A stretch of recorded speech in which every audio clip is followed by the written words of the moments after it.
Hello बच्चों, तो जो हमारी नेक्स्ट हेडिंग है वो है व्हीटस्टोन सेतु। ठीक है ना। आज के इस लेक्चर में हम बात करेंगे व्हीटस्टोन सेतु के बारे में कि व्हीटस्टोन सेतु क्या है। बच्चों, व्हीटस्टोन सेतु जैसा इसका नाम है, व्हीटस्टोन यहाँ किसी वैज्ञानिक का नाम है। ठीक है ना। और उसने एक सेतुनुमा व्यवस्था बनाई थी। कैसे, वो आप समझें ध्यान से। उसने एक चतुर्भुज लिया। किसने लिया चतुर्भुज? व्हीटस्टोन। ऐसे चार बिंदु टिक कर लो, चतुर्भुज टाइप में हो गया ना। इसकी चारों भुजाओं पर, इस पहली भुजा है तो यहां एक प्रतिरोध लगा दिया, दूसरी भुजा ये है,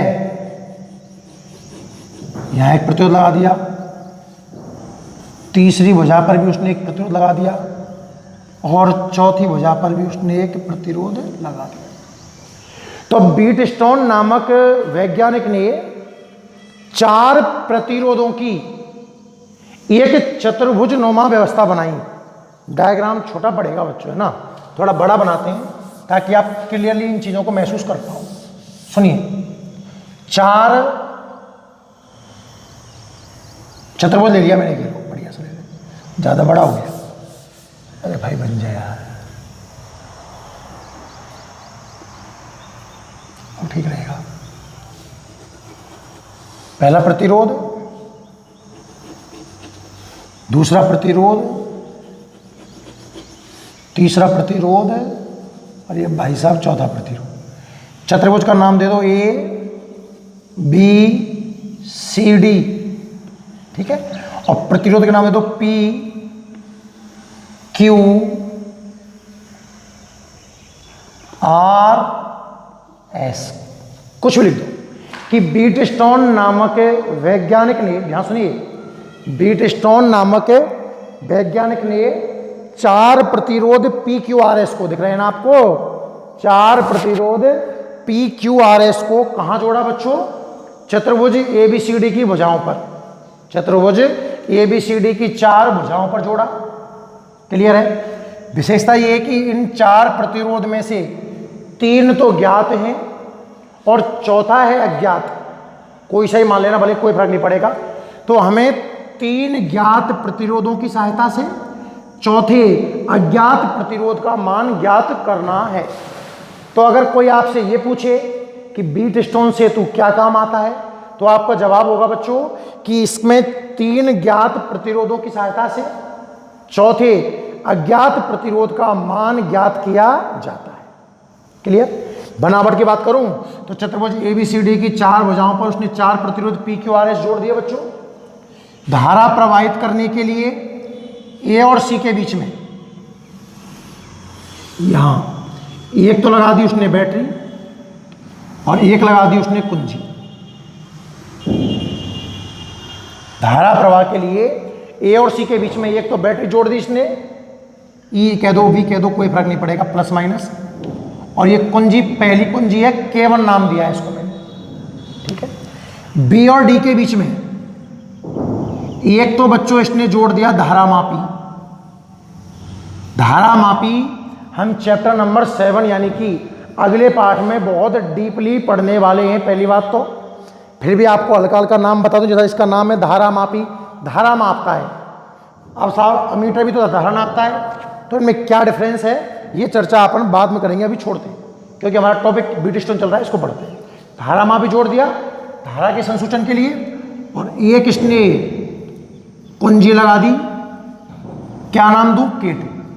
ये इसकी बनावट है। मैं बोल दूं बहुत इजी है, कुछ नहीं है। व्हीटस्टोन नामक वैज्ञानिक ने चार प्रतिरोध पी क्यू आर एस को चतुर्भुज ए बी सी डी की चार भुजाओं पर जोड़ा। ए और सी के मध्य धारा प्रवाह के लिए बैटरी और कुंजी जोड़ी, जबकि बी और डी के मध्य धारा के संसूचन के लिए धारा मापी और कुंजी K2 को जोड़ा। क्लियर है। वर्किंग कैसे करता है, ये काम कैसे करता है, उसको देखते हैं, ध्यान से देखिए। सबसे पहले क्या करेगा, कुंजी K1 ऑन कर देंगे और K1 ऑन करते ही करंट फ्लो होगा। इस प्लस से मान लो I करंट बाहर निकला, यहां तक कितना करंट गया बच्चों? आई। अब दिमाग लगाओ, यहाँ करंट दो भागों में बढ़ जाएगा, कुछ ऊपर जाएगा कुछ नीचे जाएगा। सपोज ऊपर जा रहा है I1, कितना जा रहा है I1, तो बचा हुआ कितना बचेगा, टोटल कितना आया था I, इधर कितना आ गया I1, तो कितना बचा I माइनस I1, वो नीचे होकर निकल गया, हाँ या ना। अभी ये कुंजी ऑफ है तो इस ब्रांच में करंट बहने से रहा, तो ये जो I1 आएगा यहाँ वैसे दो भागों में बढ़ता है इधर और इधर, पर ये ऑफ है तो पूरा करंट I1 यहाँ होके निकल जाएगा और I माइनस I1 जो यहाँ तक आया था वो यहाँ होके निकल जाएगा। I माइनस I1 और I1 मिलकर के वापस कितना बना देंगे I, और होना भी यही चाहिए। अगर परिपथ में प्रवेश करने वाला करंट I है तो बाहर निकलने वाला करंट भी कितना होना चाहिए, I ही होना चाहिए। क्लियर बच्चों? तो सबसे पहले क्या करते हैं, एक लाइन बोलूंगा इसके बारे में केवल कि सर्वप्रथम K1 ऑन कर, जो कुंजी K1 है ना, सबसे पहले K1 ऑन कर परिपथ में चित्रानुसार धारा प्रवाहित की जाती है। अब बच्चों K2 को ऑन किया जाता है और K2 को ऑन करेंगे तो धारा में अपन क्या देखूंगा, विक्षेप। पर बीट स्टोन कब काम करता है पता है, ये आधारित है बच्चों शून्य विक्षेप विधि पर। बीट स्टोन का जो सिद्धांत है ना, क्या है, जीरो डिफ्लेक्शन मेथड, शून्य विक्षेप विधि। K2 को ऑन करने के बाद धारा मापी में विक्षेप जीरो होना ही चाहिए। अगर जीरो नहीं है तो बीट स्टोन संतुलन में नहीं होगा।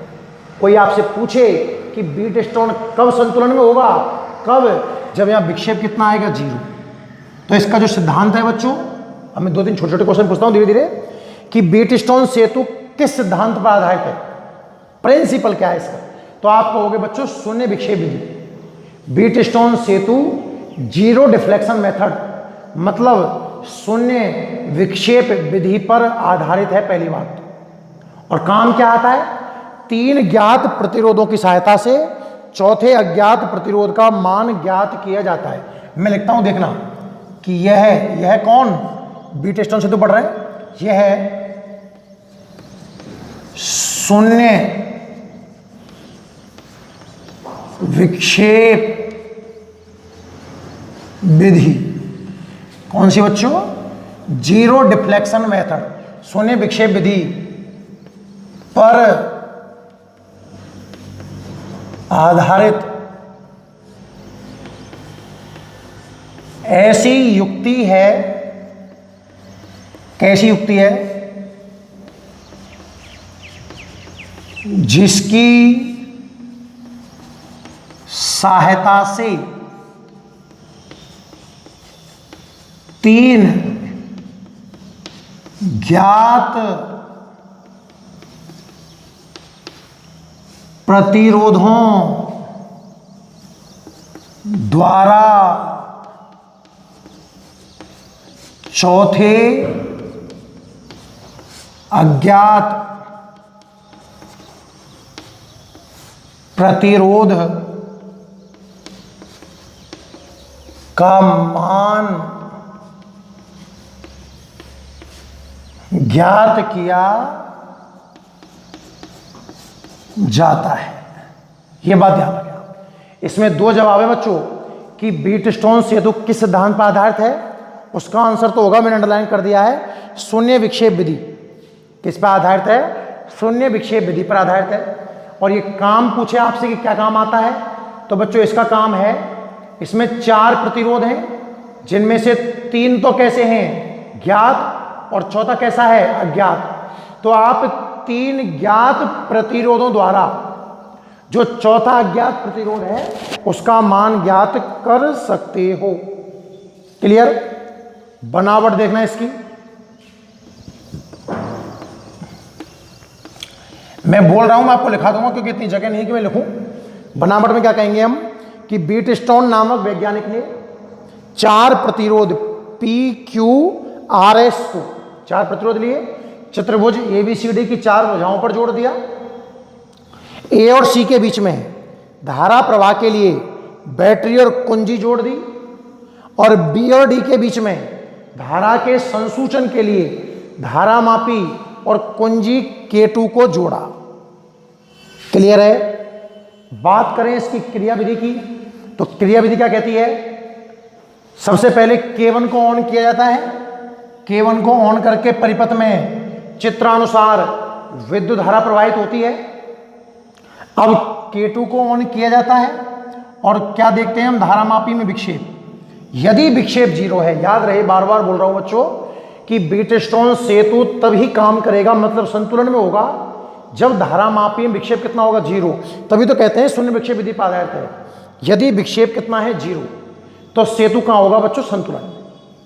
अब इसका जो समीकरण है, जो मैथमेटिकल फॉर्मूला है, उसे प्रूफ करने के दो तरीके हैं। पहले मैं प्रूफ करता हूं केवीएल की सहायता से, है ना। तो भले मैं हेडिंग लिख दूंगा यहां पर, केवीएल की सहायता से संतुलन प्रतिबंध, संतुलन अवस्था के लिए जो प्रतिबंध है स्थापित करना। समझिए, आप केवीएल लगाओगे और जो मीटर सेतु है इसके लिए जो बैलेंसिंग कंडीशन होगी ना, उसका फॉर्मूला हम प्राप्त करेंगे। कैसे बच्चों, ध्यान से देखिए। आपको इसमें दो लूप नजर आ रहे हैं। पहला कौन सा लूप है, देखिए आप, लूप ए बी डीए में केवीएल से।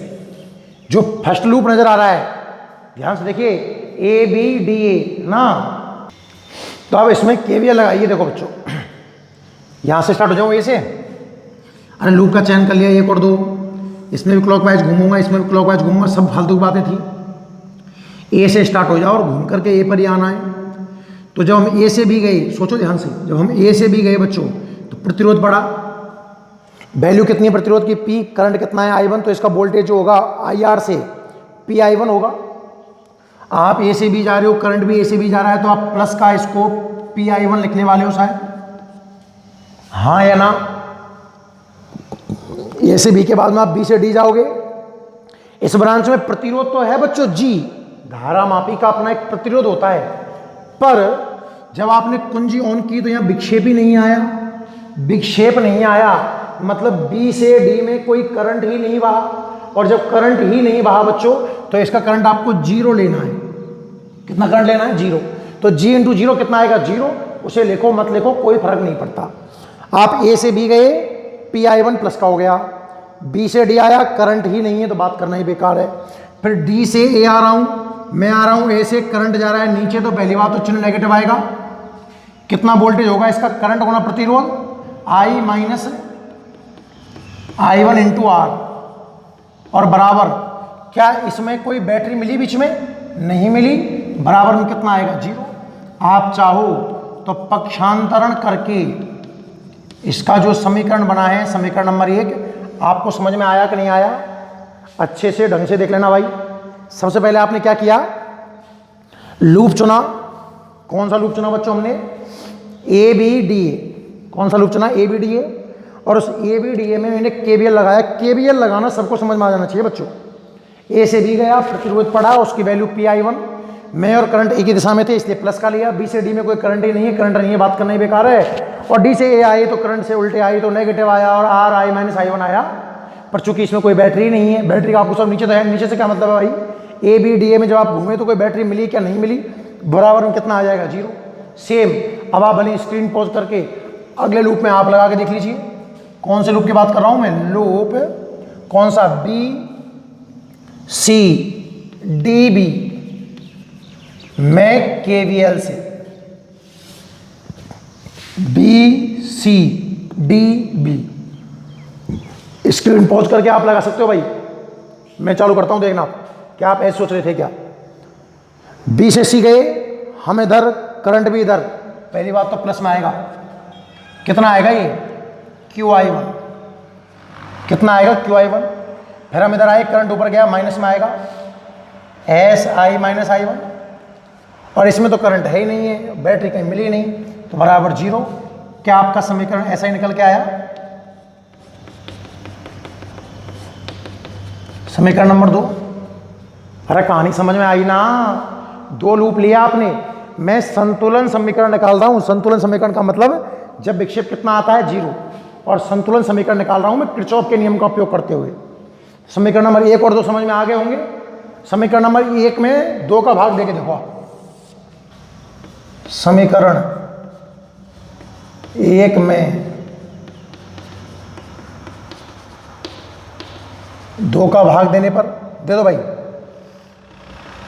PI1 बटे QI1 R I minus I1 बटे S I minus I1। I1 ने I1 को मारा और ये इससे मर गया। क्या बच गया बच्चों? P बटे Q बराबर R बटे S। मोस्ट इंपॉर्टेंट है, ये है संतुलन समीकरण। इनमें 4 प्रतिरोध में अगर P बटे Q बराबर R बटे S में से 4 वैल्यू में से अगर कोई 3 वैल्यू पता हो तो आप चौथी वैल्यू बड़ी आसानी से निकाल सकते हो। समझ में आ गया होगा? यही संतुलन समीकरण में बिना KVL के भी निकाल के दिखाऊंगा, पर थोड़ी जगह की कमी है बोर्ड पर भाई ना। पहले आप यहां तक इसे ढंग से नोट करें, मैं बोलता हूँ स्टेप, और आप लिखिए इसको। चलो नोट करो, हेडिंग लिखिए आप पहले। सबसे पहले व्हीटस्टोन सेतु। अब आप नोट करें भाई रफ्तार में। सबसे पहले तो आप हेडिंग लिखिए व्हीटस्टोन सेतु। ठीक है भाई, लिखो व्हीटस्टोन सेतु में लिखो आप, लिखो ये है, मतलब व्हीटस्टोन सेतु ये है शून्य विक्षेप विधि। शून्य विक्षेप विधि समझ में आया ना, कि धारामापी का विक्षेप 0 होना चाहिए तभी काम करेगी, तभी संतुलन में होगा। ये हमारे कोर्स में संतुलन वाली समीकरण है केवल। तो देखो यह है शून्य विक्षेप विधि पर आधारित, यह है शून्य विक्षेप विधि पर आधारित ऐसी युक्ति है, यह शून्य विक्षेप विधि पर आधारित ऐसी युक्ति है जिसकी सहायता से यह शून्य विक्षेप विधि पर आधारित ऐसी युक्ति है जिसकी सहायता से 3 ज्ञात प्रतिरोधों द्वारा, यह शून्य विक्षेप विधि पर आधारित ऐसी युक्ति है जिसकी सहायता से 3 ज्ञात प्रतिरोधों द्वारा चौथे अज्ञात प्रतिरोध का मान ज्ञात किया जाता है। यह शून्य विक्षेप विधि पर आधारित ऐसी युक्ति है जिसकी सहायता से 3 ज्ञात प्रतिरोधों द्वारा चौथे अज्ञात प्रतिरोध का मान ज्ञात किया जाता है, का मान ज्ञात किया जाता है। ठीक है, लिख लिया यहां तक। अब आप हेडिंग लिखें इसमें बनावट। हेडिंग लिखिए बच्चों बनावट, और ये डायग्राम जो दिख रहा है बोर्ड पे इसे बना लीजिए। हेडिंग लिखिए भैया बनावट, और जो बोर्ड पर डायग्राम बना हुआ है इस डायग्राम को बना लीजिए आप।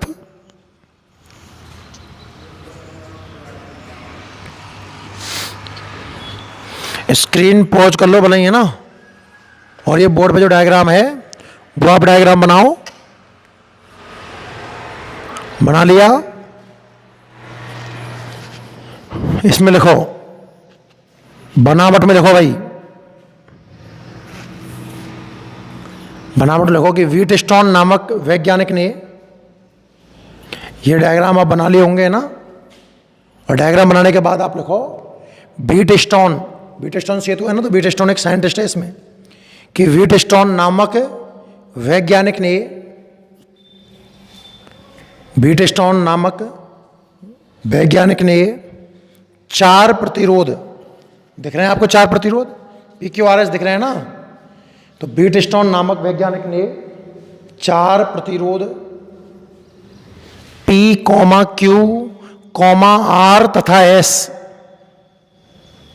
व्हीटस्टोन नामक वैज्ञानिक ने 4 प्रतिरोधों P, Q, R तथा S को, रफ्तार में लिखें, व्हीटस्टोन नामक वैज्ञानिक ने 4 प्रतिरोधों P, Q, R तथा S को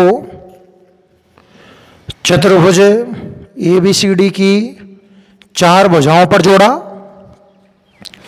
व्हीटस्टोन नामक वैज्ञानिक ने 4 प्रतिरोधों P, Q, R तथा S को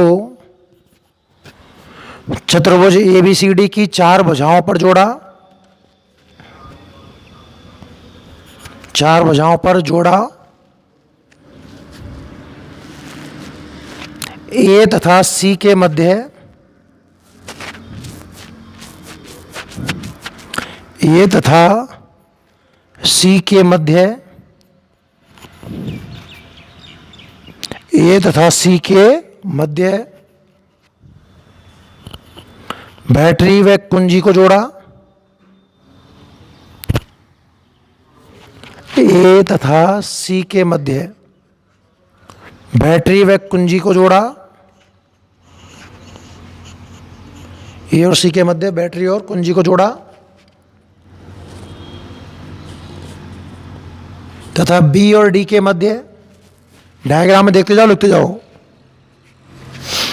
व्हीटस्टोन नामक वैज्ञानिक ने 4 प्रतिरोध P, Q, R तथा S को चतुर्भुज ABCD की 4 भुजाओं पर जोड़ा। A और C के मध्य धारा प्रवाह के लिए बैटरी और कुंजी को जोड़ा तथा B और D के मध्य धारा के संसूचन के लिए, B और D के मध्य धारा के संसूचन के लिए धारामापी तथा कुंजी को जोड़ा। धारामापी तथा कुंजी को जोड़ा, लिख लिए आप, ये इसकी बनावट थी। अब आप लिखें क्रियाविधि।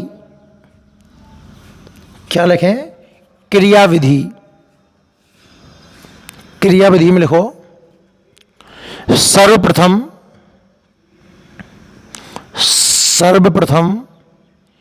K1 ऑन कर परिपथ में चित्रानुसार विद्युत धारा प्रवाहित की जाती है। सर्वप्रथम K1 ऑन कर परिपथ में चित्रानुसार विद्युत धारा प्रवाहित की जाती है। सर्वप्रथम K1 ऑन कर परिपथ में चित्रानुसार विद्युत धारा प्रवाहित की जाती है।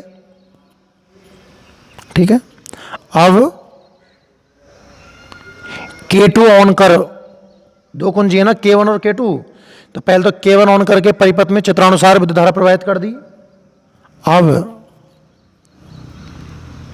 K2 ऑन कर धारामापी में विक्षेप देखा जाता है। सर्वप्रथम K1 ऑन कर परिपथ में चित्रानुसार विद्युत धारा प्रवाहित की जाती है। अब K2 ऑन कर धारामापी में विक्षेप देखा जाता है। धारामापी में विक्षेप देखा जाता है। यदि विक्षेप 0 हो तो 0 होना चाहिए ना। सर्वप्रथम K1 ऑन कर परिपथ में चित्रानुसार धारा प्रवाहित की जाती है। अब K2 ऑन कर धारामापी में विक्षेप देखा जाता है। यदि विक्षेप शून्य हो तो, यदि विक्षेप शून्य हो तो व्हीटस्टोन सेतु संतुलन की स्थिति में कहलाता है। यदि विक्षेप शून्य हो तो व्हीटस्टोन सेतु संतुलन की स्थिति में कहलाता है। कोई पूछ ले कि व्हीटस्टोन सेतु कब होता है भाई संतुलन में, तो आप कह देना कि जब धारामापी विक्षेप कितना हो, जीरो। कुंजी को ऑन करें और धारामापी में अगर विक्षेप जीरो है तो व्हीटस्टोन सेतु बच्चों कहाँ होगा, संतुलन में होगा। इतना लिख लिया, सब संतुलन में होता है। आगे लिखो, संतुलन की स्थिति में अब आप केवीएल लगा दो, है ना, डायरेक्ट यहां से लिखें इसको, यहां से। चलो करो, आगे करो। केवीएल एक लूप में, केवीएल दूसरे लूप में, डिवाइड कर लो और आंसर आ जाएगा बच्चों P/Q बराबर R/S। जल्दी लिखें।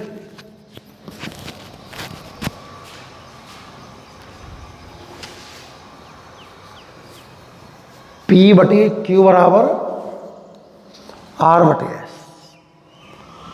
ये जो हमने समीकरण निकाला है बच्चों, ये निकाला है किरचॉफ का नियम यूज करते हुए। वैसे तो एक ही मेथड पर्याप्त है। अब वो एग्जाम में कहता है तो ऐसे कहता है, किरचॉफ व्हीटस्टोन सेतु को समझाइए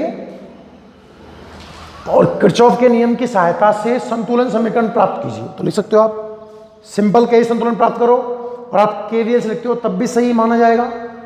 बिना केवीएल के भी हमारे पास एक तरीका है, बुक में दिया है इसलिए पढ़ा रहा हूं, बाकी कतई कोई जरूरी भी नहीं है। अच्छा, दोनों तरीके से मत लिख के आ जाना, कोई भी एक तरीका लिखना है।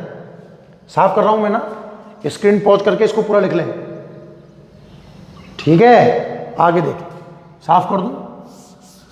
मुझे संतुलन समीकरण ही प्रूफ करना है, मतलब समीकरण तो P/Q बराबर R/S ही आएगा, पर एक मेथड और है मेरे पास, ध्यान से देखिए कैसे।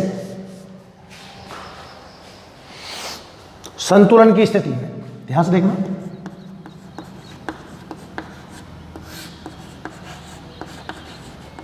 संतुलन की स्थिति में, अब सोचिए बच्चों आप, जब संतुलन की स्थिति होगी तो BD ब्रांच में कोई करंट नहीं बहेगा, करंट जीरो होगा ना भाई, तभी तो संतुलन है। और करंट जीरो है ना, देखो अगर B और D इनका विभव कम ज्यादा होता तो करंट बहता। अगर मान लो इसका विभव ज्यादा है तो करंट नीचे की ओर बहता, इसका विभव ज्यादा है तो करंट ऊपर की ओर बहता।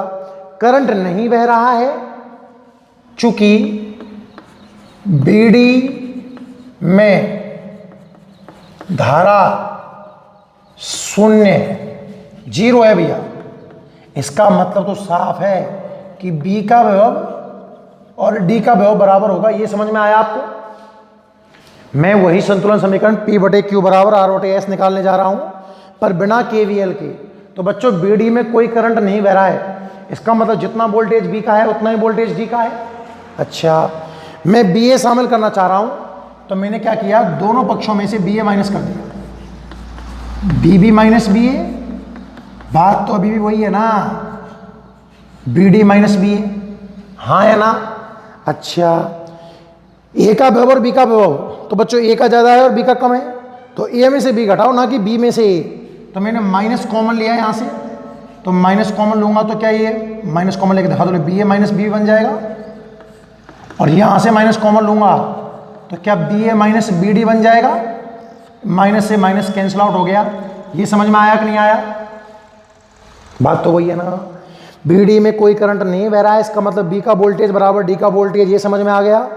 दोनों में से मैंने BA माइनस कर दिया, पर चूंकि BA उच्च है BA निम्न है, माइनस कॉमन लेके काट दिया। चर्चा करता हूं बच्चों BA माइनस BB से।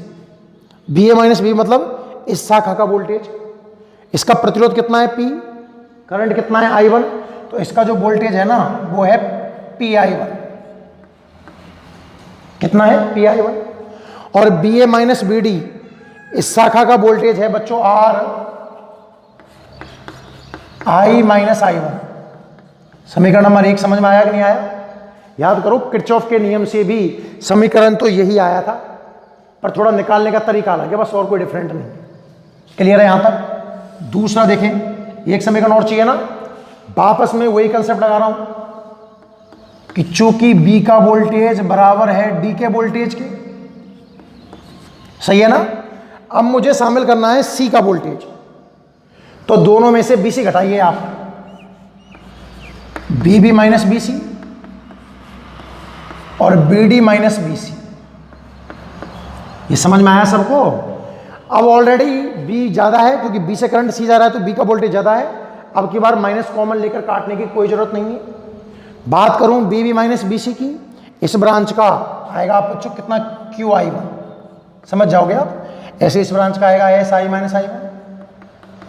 ये समीकरण नंबर 2 आ गया।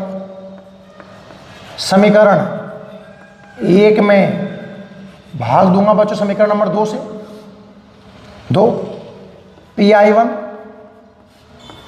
बटे Q I one R I minus I one बटे S I minus I one. ये कैंसिल आउट हो गए और कितना बचा बच्चों, पी बटे क्यू बराबर आर बटे एस। वापस से वही समीकरण आया है जो किरचॉफ के नियम में आया था। तो संतुलन समीकरण तो एक ही है इनमें, पी बटे क्यू बराबर आर बटे एस। नोट कर लो जल्दी से, चलो इसको। क्लियर है सबको?